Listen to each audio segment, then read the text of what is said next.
नहमदुहु व नुसल्ली अला रसूलिहिल करीम अम्मा बाद अऊज़ु बिल्लाहि मिनश शैतानिर रजीम बिस्मिल्लाहिर रहमानिर रहीम क़ाल अल्लाहु तआला फ़ी कलामिहिल मजीद या अय्युहल्लज़ीना आमनू कुतिबा अलैकुमुस सियाम कमा कुतिबा अलल्लज़ीना मिन क़ब्लिकुम लअल्लकुम तत्तक़ून। সম্মানিত সুধী দর্শকবৃন্দ, আশা করি সকলে কুশলে আছেন এবং সুস্থ থেকেই মাহে রমজানের সিয়াম সাধনা করে যাচ্ছেন। আমি আজকে আপনাদের সামনে একটি গুরুত্বপূর্ণ আলোচনা নিয়ে হাজির হলাম। বিষয়টি যারা শুনবেন এবং দেখবেন তারা সম্ভব হলে আপনাদের বন্ধুদের মাঝে কথাটি জানিয়ে দিবেন এবং আমার এই আলোচনাটি অপরকে শেয়ার করবেন, যাতে আপনার সাথী ভাইরাও জিনিসটি জানতে পারে। বিষয়টি হলো, আমরা এর পূর্বে যত ক্যালেন্ডার দেখেছি, সিয়ামের মাসে যতগুলি ক্যালেন্ডার বের হয় তাতে লেখা থাকে রোজা ইফতারের দোয়া।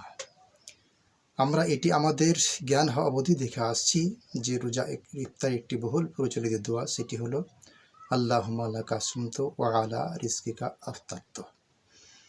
দুঃখের বিষয় হলো, আমরা যারা সামাজিক যোগাযোগ মাধ্যম ব্যবহার করি তাতে মিডিয়ায় দেখতে পাচ্ছি এখন কিছু কিছু শীর্ষ পর্যায়ের ধর্মী স্কলারগণ বলছেন যে না, পূর্বে যে দোয়াটি বহুল প্রচলিত ছিল সে দোয়াটি ভুল, সঠিক নয়। বরং সিয়াম সাধনার পর ইফতারের সময় যে দোয়াটি বলতে হবে সেটি হলো বিসমিল্লাহ। সম্মানিত সুধী দর্শকবৃন্দ,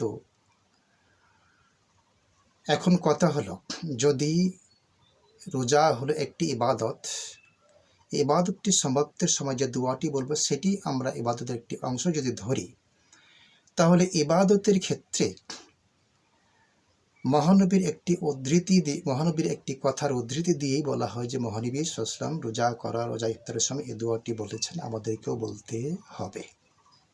সেটি ছিল একটি আজ অবধি আগের কথা, যে সেটি হলো একটি সাংবিধানিক ভিত্তির উপর প্রতিষ্ঠিত একটি দোয়া। আজ যদি বলা হয় যে না, সেটি নয়, আজ রোজা ইফতারের দোয়া হলো বিসমিল্লাহ, তাহলে আমরা কোন থেকে সঠিক বলে ধরে নেব? যদি রোজা ইফতারের দোয়া বিসমিল্লাহ হয়, তাহলে পূর্বেটা যদি ভুল হয়, তাহলে যারা এই দোয়াটি সমাজের বুকে প্রবর্তন করেছেন, বিশেষ করে সুনানে আবি দাউদের গ্রন্থকার, তার সিয়াম পর্বে যে দোয়াটি সংযোজন করেছেন, তিনি কোন দলিলের ভিত্তিতেই সিয়াম সাধনার এই সিয়াম ভঙ্গের এই দোয়াটি প্রবর্তন করলেন বা সংযোজন করলেন, কিসের ভিত্তিতে? সে মহানবীর উদ্ধৃতি দিয়ে কথাটিকে বলা হয়েছে। যদি সেটি সঠিক না হয়, তাহলে এতদিন ধরা যে যারা এই দোয়াটি প্রচার প্রসার ঘটে এসেছে তারই অবস্থাটা কি হবে?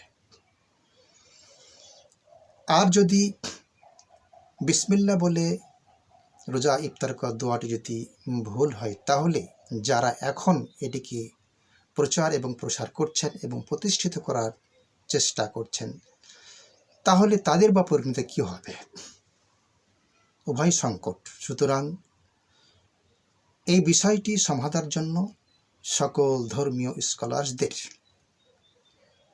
এক জায়গায় এক টেবিলে বসে আলোচনার সমাধান টানতে হবে। নচেত দোয়াটি যারা প্রথমে প্রবর্তন করেছিলেন তারা যেমন দায়ী থাকবেন, তেমনি ধরনের এখন যারা রোজা ইফতারের দোয়া বিসমিল্লাহ বলে প্রচার করছেন, প্রতিষ্ঠিত করতে চাচ্ছেন, তারাও একভাবে দায়ী থাকবেন যদি সঠিক জিনিসটি উপলব্ধি না করা হয়, উদ্ঘাটন না করা হয়। সম্মানিত সুধী দর্শকবৃন্দ, শরীয়তের ক্ষেত্রে বা ইবাদতের ক্ষেত্রে যদি কোনো কথা মহানবী বলেছেন এ কথা বলে বলা হয়, আর যদি সেটি মহানবীর উক্তি বলে প্রমাণিত না হয়, তাহলে এর যে ভয়াবহ পরিণতি কি তা আমরা ধর্মীয় স্কলারদের মুখ থেকেই তা জানতে পারি। বিভিন্ন হাদিস গ্রন্থে বলা আছে যে মহানবী যে কথাটি বলেনি, যদি কেউ মহানবীর উদ্ধৃতি দিয়ে সে কথা বলে, তাহলে সে যেন নিজের বাসস্থানকে জাহান্নামে তৈরি করে নিল। নাউযুবিল্লাহি মিন যালিক। তাহলে পূর্বেই যারা দোয়াটিকে নিজ গ্রন্থে গ্রন্থাবদ্ধ করেছেন এবং বর্তমানে যারা বিসমিল্লাহকে রোজা ইফতারের দোয়া বলে প্রতিষ্ঠিত করতে চাইছেন, কোনটিকে সঠিক বলে প্রতিষ্ঠিত করা হবে এই ব্যাপারে সকলকেই একটি অনুসন্ধানী দৃষ্টিভঙ্গি নিয়ে গবেষণা চালিয়েই সঠিক জিনিসটি প্রতিষ্ঠিত করতে হবে, নচেত ধর্মীয় স্কলারগণ পরকালে আল্লাহর আদালতে ধরা খেয়ে যাবেন বলেই আমরা বুঝতে পারছি বা আমাদের ধারণা।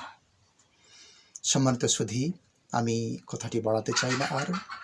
আশা করি আপনারা সঠিক জিনিসটি বোঝার চেষ্টা করবেন এবং আমাদের উচিত হবে ধর্মীয় স্কলারদের নিকটে গিয়ে বিষয়টি গভীর আলোচনা পর্যালোচনা করেই সিদ্ধান্ত নেওয়ার দাবি রাখে। সকলের এই আলোচনা শেষ, সকলের জন্য সুস্বাস্থ্য কামনা করে, সকলের জীবনের সার্বিক মঙ্গল কামনা করে শেষ করছি। আসসালামু আলাইকুম ওয়া রাহমাতুল্লাহ।